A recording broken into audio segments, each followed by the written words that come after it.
5th of August, yeah. 2021. How about telling us a little bit about this beautiful piece of jade that's sitting behind you? Well, yeah, she is a beautiful piece of jade. And she's from up at Thibodeau Creek there with Mike Swenson. He was mining for gold, and he found this beauty in an old dried up riverbed.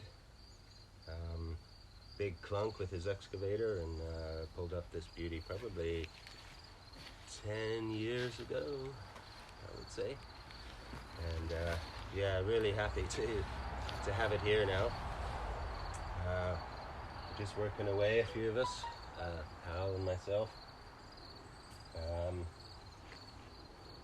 This stone is it's created between 250 million years ago and 400 million years ago in northern British Columbia as a result of tectonic plates and continental drift and a lot of pressures and heat.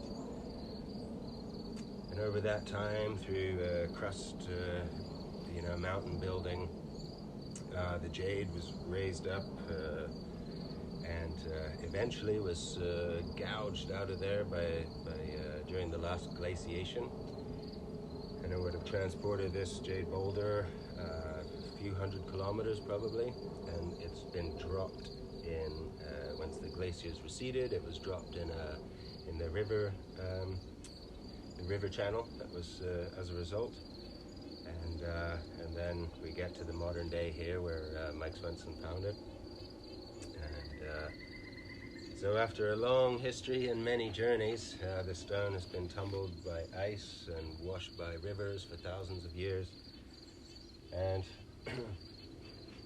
these are these natural surfaces here. This red, this is the oxidization once the jade made it to the surface here after the river had stopped running over it. So this is probably, it's hard to say, hundreds to thousands of years to create this oxidization here, this red color here, which is picking up on the iron, trace elements of iron that are here in the stone. But yeah, we'll get to some more detail shots, but you can see it's a tremendous shape there with there's a sort of an eye socket almost worn out here, and a cranium, almost a nose or a beak or something here, and a body and a shoulder. So the job at hand here is just cleaning up this. It's already a super beautiful stone, and a lot of the green is showing in a few locations. There is one location here that was done by an angle grinder and a polishing unit, and it was made for the miner in order to sell the stone, make a little window, a viewing hole for the potential customers. And so in the art of suiseki, or sort of a Zen meditation stones, or many other probably Asian disciplines or aesthetics, these stones are very collectible in their natural state, perfect, created perfectly by Mother Nature. And so this is one of those. It's quite an outstanding specimen. It's made in quite a beautiful jade, and two, it's got a phenomenal shape to it, and the size is outstanding. It's about a little over 6 feet tall as it's sitting here now, and it's 1.5 tons, almost exactly in weight. So yeah, it's quite a specimen. We'll get to some of the details later, but we're just working away here. I'm using is a die grinder here. This is a pneumatic one. I've got a little water feed set up here to keep that lubricated here. Diamonds. It's quite a rough tool here. But just taking away some of the edges of the decomposed portions, the rind of the stone where you might have cut your finger or something. In the end, it will be, it's got such a beautiful texture and feel to jade in general. That's just one of its characteristics. And but when it's been polished by a river, those characteristics are enhanced tremendously, and all of the individual grains and the microfibers that make up the constitution of minerals, they tickle your fingertips here. So right now we're just helping out Mother Nature here, just taking off the little flakes and the scabs, and it's going pretty well.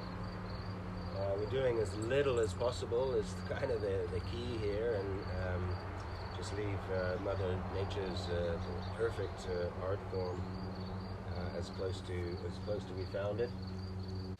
So we're doing as little work as possible to the stone here, because Mother Nature's already proven herself to be the finest artist. So, you know, what would I carve something in this? There's nothing that I could carve that would be better.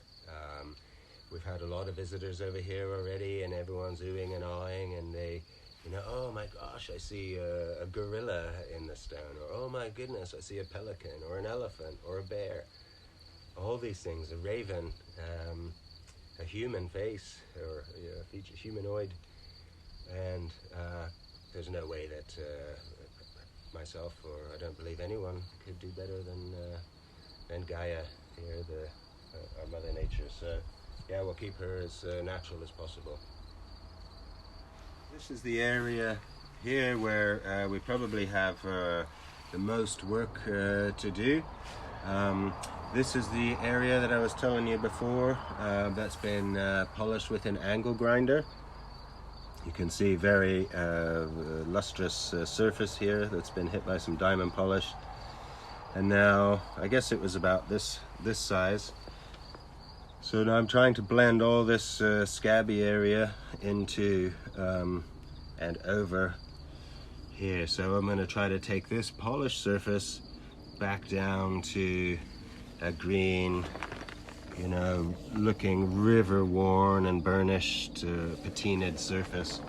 So this is going to be quite tricky and involves a few different techniques here, but first we're just going to try to make this the shape. You can see using the natural formations of the little bundles of fiber in this stone, you really get to understand how it's made up as you're working through here with these things. You can feel where the stone is soft and wants to would naturally go with water attrition. In the river, it's not really the water that's wearing it, but it's the little grains of sand and the stones and other boulders that are just pummeling this thing and just wearing, you know, beautiful surfaces. Looks like a lot of work, Brian. Yeah, it's a lot of work. There's a lot of hours here, a lot of surface area to cover, and just you know, you have to pay attention the whole time to what you're doing. You don't want to overdo anything, especially initially. Make too many mistakes, and it certainly feels like a big responsibility. It's such a natural beauty that you sort of feel a sense of pride, and you want to make it shine how it deserves. Yeah.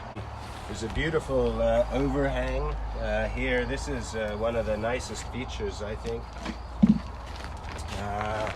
Even when the water is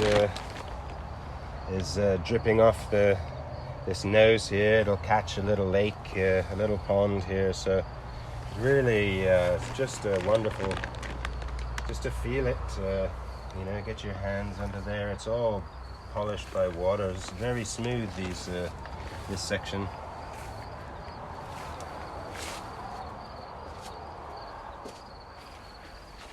And then the back surface here is kind of one slab. It continues here from, you know, we're starting to lose the green here in the nose.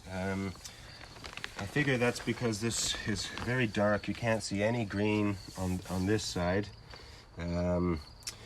But it's, I think just because it's been sitting on this nice big flat comfortable surface for the last 10 years or more, 20 years, 30 years maybe. And the water has slowly wicked into the stone, and it deteriorates the color. It's sort of a rotting process, I guess, minerally speaking. And the idea here would be to, you know, I've sort of deduced that this green that's showing here is going to be consistent through most of this whole back surface. So we're going to slowly wear away. In this case, we're going to use a sandblast technique, and sort of use the stone will retain its own inherent characteristics. For example, you know, this hard vein or river that's running through here, and these lumps are harder than this little area here. So we're going to continue that surface down.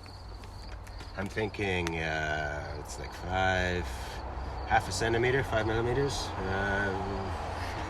optimistically. But we saw that up here in some of the repair work that we've been doing, and well, it's hard to see without the water on it, but the colors started to come out, and that's sort of what we thought, eh? It's about 4 or 5. That's right, and you can see, well, another little flash of green right here, and that's not very deep at all. So probably the worst parts are going to be, you know, here in the middle where the stone was really resting against a damp soil. But yeah, she's a beauty. Well, that is just an amazing. Yeah, give her a big hug for all of us, Brian. Thank you.